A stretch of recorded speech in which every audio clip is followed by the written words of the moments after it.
يا اخوان، مرة رحت مع رحيمي ونتعشى، تمشية رحنا. المهم وجلسنا في ذاك المكان. المهم وتعشينا، وانا ما اعرف اسوق سيارة ولا شيء، اخذت قلت احطني بالسيارة، باخذ لي لفتين كذا بالسيارة لعلي اتعلم في السواقة. المهم وعطنيها.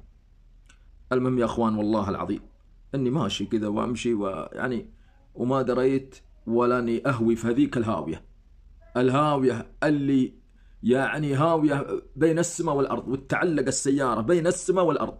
والله تعلق السيارة بين السماء والأرض، لو طاحت السيارة لمت أنا، لا تدمرت أنا والسيارة تدمرت، لكن رب العالمين مسكها.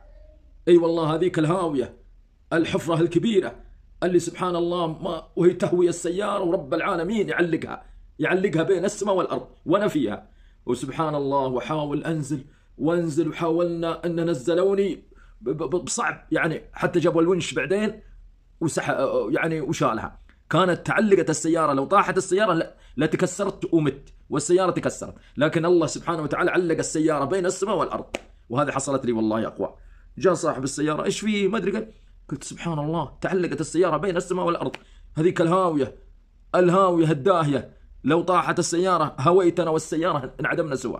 السلام عليكم ورحمة الله وبركاته.